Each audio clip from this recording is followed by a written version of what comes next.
bravo, tu fais partie des 3% des salariés les mieux payés en France. Donc forcément, tu as une belle capacité d'emprunt. Tu vas pouvoir emprunter jusqu'à 405 000 euros. Donc fais attention à optimiser un maximum ta rentabilité, donc grâce au rendement entrepreneurial et à la... Bonjour à tous et bienvenue à toi qui découvre ma chaîne YouTube. L'objectif est de te partager un maximum de connaissances sur l'investissement locatif. Et aujourd'hui, on va voir la relation entre ton salaire et les possibilités pour investir dans l'immobilier. C'est parti. Alors on entend souvent qu'on peut investir dans l'immobilier et se construire un patrimoine énorme en partant de zéro ou avec un salaire très faible. C'est ce qu'on va voir aujourd'hui en analysant les possibilités d'investissement d'un salaire de 1500 euros jusqu'à 20 000 euros par mois. Alors aujourd'hui, en 2024, si tu gagnes 1500 euros net par mois avant impôt, tu peux emprunter au total la somme de 86 000 euros. Alors attention, c'est ta capacité d'emprunt maximale et ça ne comprend pas l'éventuel loyer que tu payes chaque mois ou le crédit que tu es en train de rembourser. Avec un petit budget, on entend souvent qu'il faut prendre un maximum de risques pour compenser. J'aurais tendance à dire l'inverse. Je prendrais des risques très maîtrisés pour la simple et bonne raison que tu n'as pas forcément une capacité d'épargne énorme et donc si tu fais face à des imprévus, des problèmes pour louer ton logement, eh bien tu peux vite te retrouver en difficulté financière qui va directement affecter ta vie et même ton logement, ton alimentation, tes déplacements. Donc fais attention. À ta place, je regarderais pour investir dans une petite ville proche de chez moi, donc pour éviter les frais de déplacement en train ou en voiture qui coûtent très cher, mais aussi pour pouvoir te passer d'une agence de gestion locative et pouvoir gérer ton bien par toi-même. Avec ça, tu vas économiser déjà de l'argent qui vont te permettre de maintenir une bonne rentabilité. Un autre conseil serait de regarder les opportunités d'achat de logements sociaux. Ça peut être une bonne opportunité dans certaines villes pour acquérir des biens très peu cher sur lesquels tu vas pouvoir faire des travaux et le louer à un prix raisonnable. Également, si tu as du temps à dégager à côté de ton emploi, ça peut être hyper intéressant d'en dédier un maximum dans ton investissement. C'est ce qu'on appelle le rendement entrepreneurial pour faire par exemple des travaux, de l'ameublement ou de la rénovation toi-même.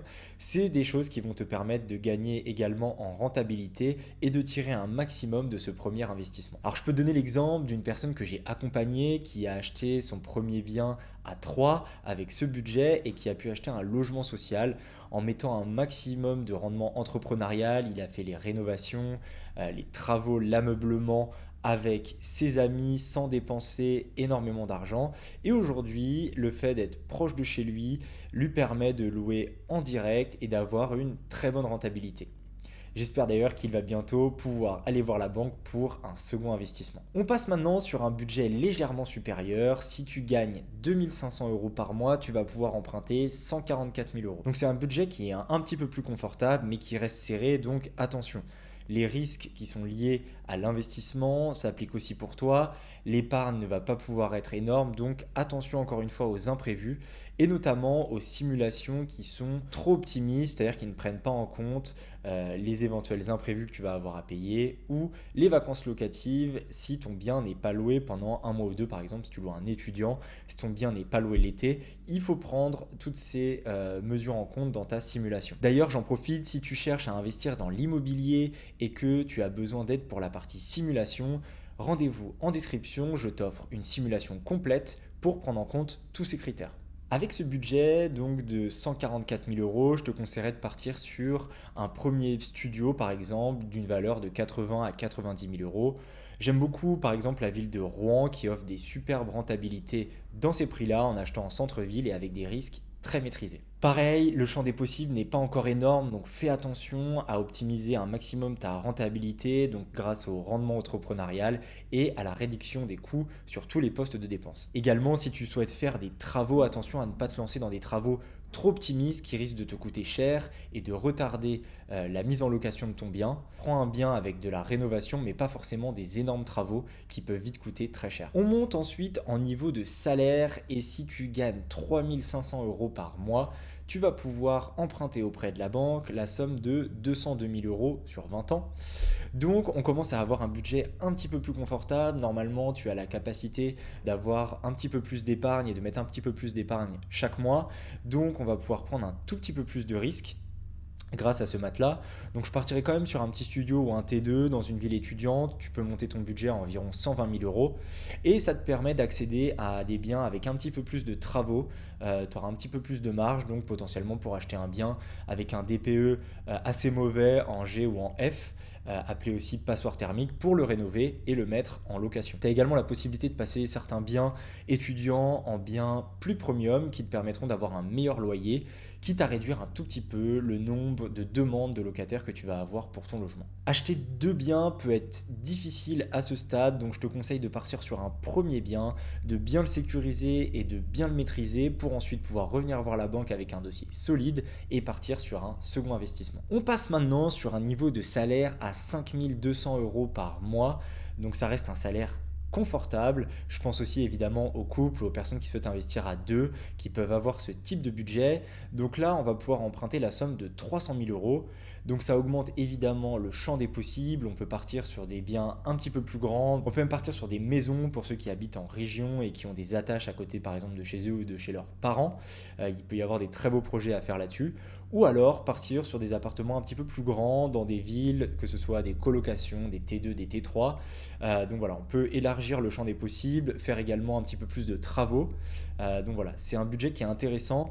Attention tout de même à garder une bonne solidité financière, c'est-à-dire que je vois pas mal de personnes à ce niveau de salaire qui ont des trains de vie qui augmentent drastiquement et donc la solidité financière auprès de la banque a tendance à diminuer. Donc attention, gardez de l'épargne et garder une bonne solidité financière pour continuer à investir. On arrive maintenant à un salaire de 7 000 euros par mois. Donc si tu gagnes ce salaire, tout d'abord, bravo, tu fais partie des 3% des salariés les mieux payés en France. Donc forcément, tu as une belle capacité d'emprunt, tu vas pouvoir emprunter jusqu'à 405 000 euros. Donc le champ des possibles continue à s'élargir, tu vas pouvoir démarrer même dans l'achat-revente, notamment si tu n'as pas acheté ta résidence principale. Fiscalement, ça peut être intéressant de partir sur un premier bien pour tenter un achat-revente. Encore une fois, attention, c'est des choses qui sont quand même risquées, donc fais-toi accompagner ou renseigne-toi avant de démarrer là-dedans, mais c'est une possibilité.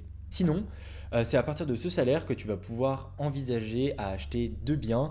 Donc commencer sur un premier petit bien pour te faire la main, parce qu'évidemment le premier bien n'est jamais le plus optimisé, tu vas apprendre énormément de choses, tu vas t'entourer avec les bonnes personnes, et donc t'acheter un premier bien pourra te permettre de mettre un premier pas dans l'investissement et d'ensuite être beaucoup plus serein pour avancer dans ton parcours et acheter des biens plus complexes comme des T2, faire de la colocation ou même passer sur des petits immeubles.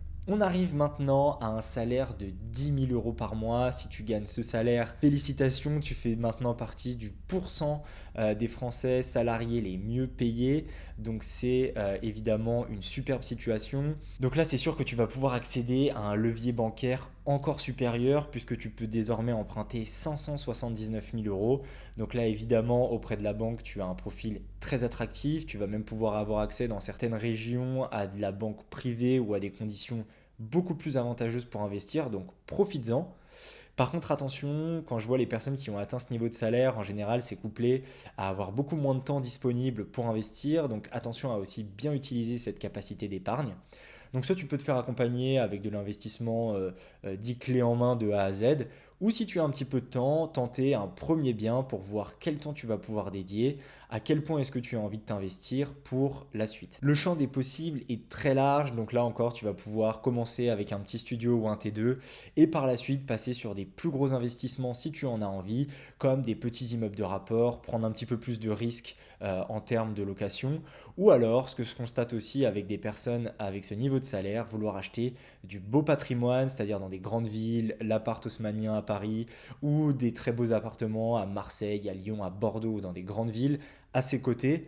Donc c'est quelque chose qui est possible aussi pour faire grossir ton patrimoine au fur et à mesure. De toute façon, tu as une belle capacité d'emprunt, donc tu pourras toujours revenir voir la banque pour solliciter un nouveau prêt et faire grandir ton patrimoine immobilier. Et maintenant, si tu gagnes un fameux salaire de 20 000 euros par mois, c'est vraiment impressionnant. Je connais très peu de personnes qui gagnent ce niveau de rémunération dans le salariat, donc c'est vraiment un salaire qui peut se rapprocher de certaines célébrités, d'acteurs ou encore de grands sportifs. Donc c'est vraiment un salaire qui va te permettre d'avoir un levier bancaire extraordinaire, l'accès à des conditions très avantageuse. Donc évidemment, si tu ne l'as pas encore fait, je te recommande d'investir très rapidement dans l'immobilier pour profiter de ce levier bancaire en achetant un premier bien.